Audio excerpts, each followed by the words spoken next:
The Ink and Paint Club podcast is intended for mature audiences. I know we're usually talking about kids' cartoons and stuff, but there's going to be naughty language. Anyway, listener discretion is advised.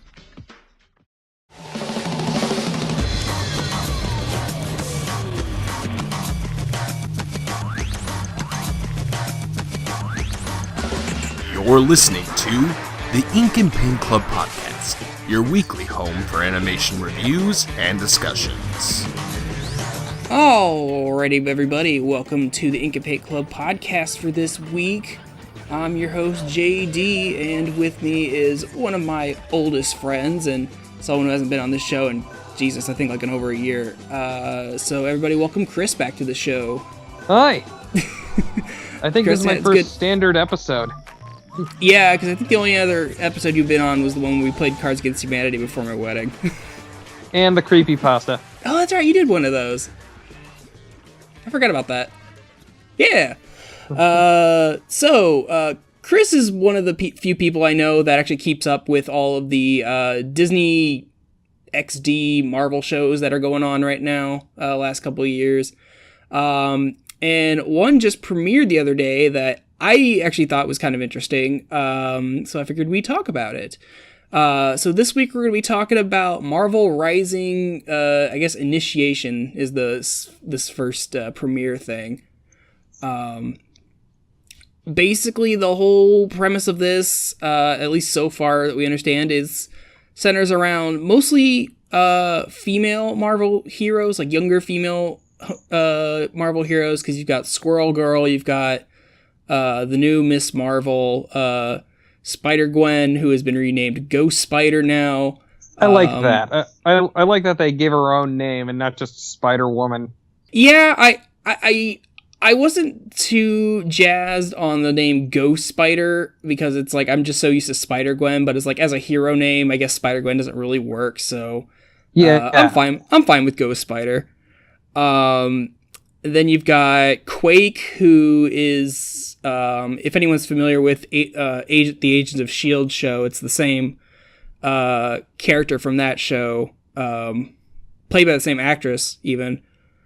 And that's always cool. Yeah, Marvel with these shows has a weird, like, what's the word I don't know. They have weird crossovers with, like, they'll have the live action shows and they'll have the animated shows, and they'll have the animated shows, like, similar characters played by their live action actors. Like, I didn't watch it, but didn't Ultimate Spider-Man have, like, actual Clark Gregg in there as Coulson? Yeah, a lot of early episodes had him in it, and later on, Fitzsimmons, also from Agents of S.H.I.E.L.D., came in and reprised their roles. Oh, interesting. And recent Guardians of the Galaxy episodes had Seth Green as Howard the Duck, and Milana Weintraub, Squirrel Girl. She's set to play the character in the new Warriors TV series. Oh, I didn't even know that. Interesting. So yeah, I got a lot of crossover there. And then the other character we've got is Patriot, who, to me, is basically like a weird crossover between Captain America and Falcon.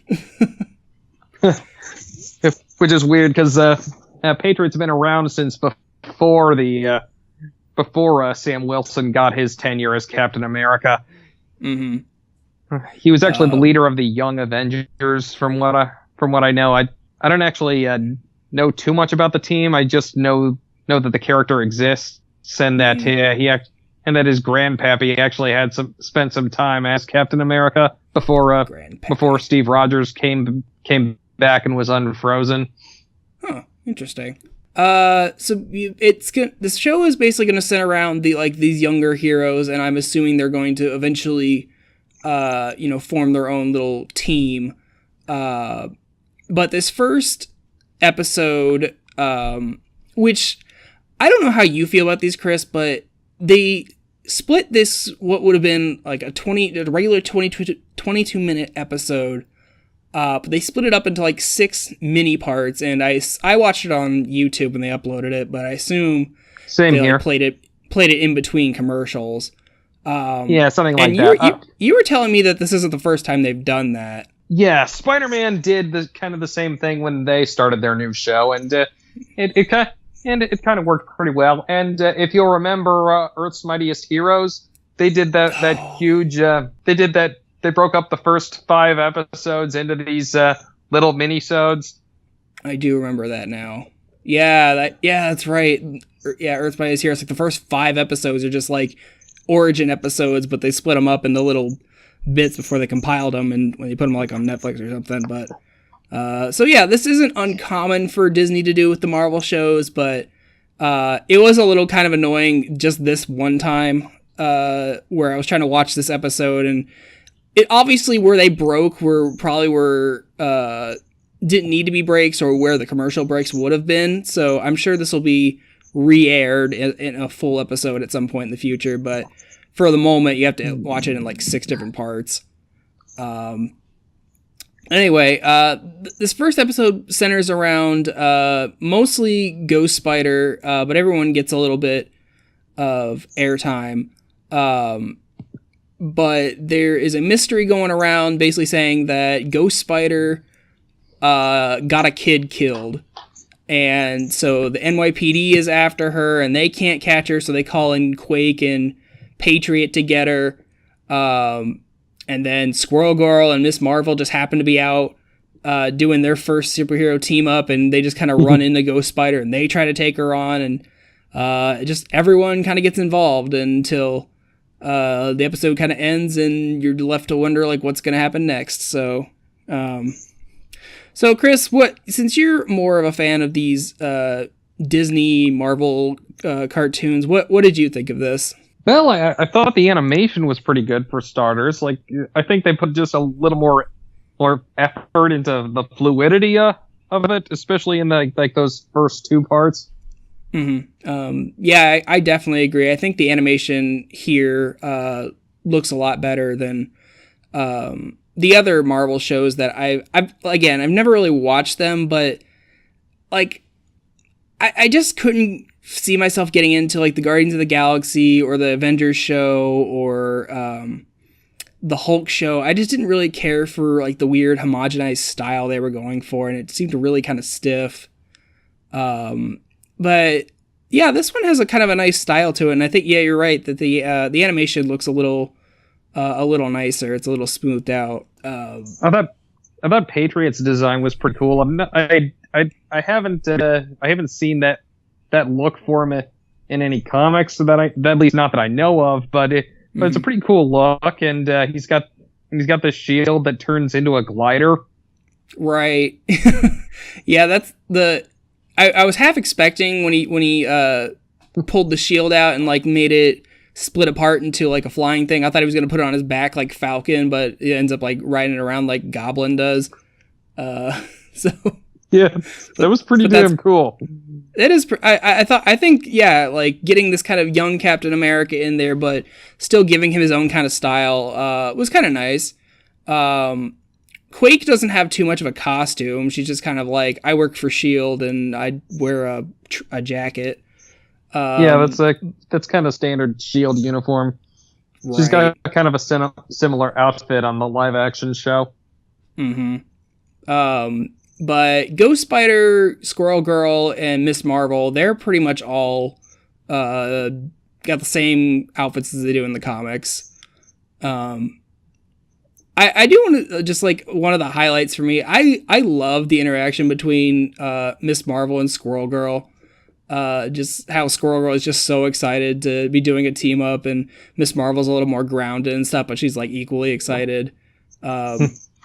It's a lot. It's watching 2 teenage girls who have superpowers. Like, we're gonna go out and be superheroes now, and I don't know. It's fun. Yeah. I mean, we've seen Kamala Khan a few times in these cartoons recently, and yeah, she's a very excited fangirl type character, and matching her up with Squirrel Girl works pretty well. Mm-hmm. Yeah, Miss Marvel has been. They've really been hyping up those 2 for a while, and obviously, Ghost Spider really has been getting really popular with that Spider-Gwen series that kind of just came out of nowhere. So I'm not surprised that Marvel and Disney were like, hey, we got to put all these characters in a show together because they're our really popular teen girl characters that we have right now. I still really like Ghost Spider's costume. I think that's really cool. I don't know. How much do you know about like Spider-Gwen's story, and because I'm not too familiar with it personally. And I know a few basic ideas. As that she was the one to get bitten by the radioactive spider instead of Peter Parker. And he and at least like in her first issue or something, this kind of drives Peter to try his own experiments to get superpowers. And he becomes that version of the Lizard, and dies at the end of of her origin story.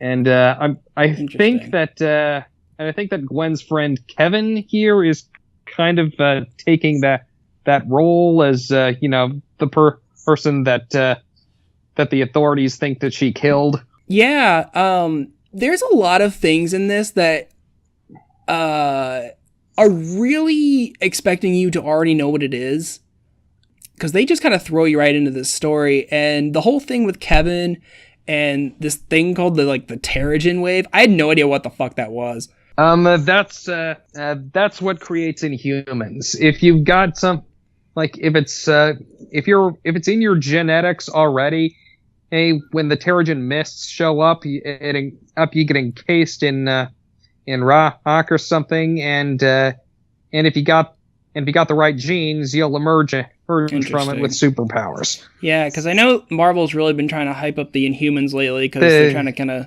stay away from X-Men since Fox has the rights to that. But hey, Disney bought Fox, so yeah, Agents of S.H.I.E.L.D. did quite a bit with Inhumans, and then they got their own TV series, which got canceled. Yeah, I heard it wasn't very good. It looked very good, and it had Lockjaw, which I think I saw character designs for this show. I think Lockjaw is supposed to be one of the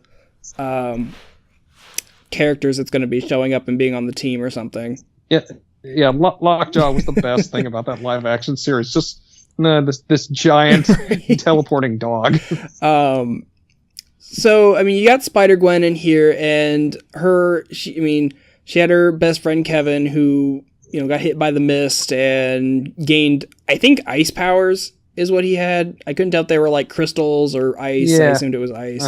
Yeah. I also thought it was ice. So she's always on the run from the police, which ironically is headed up by her dad, Captain Stacy.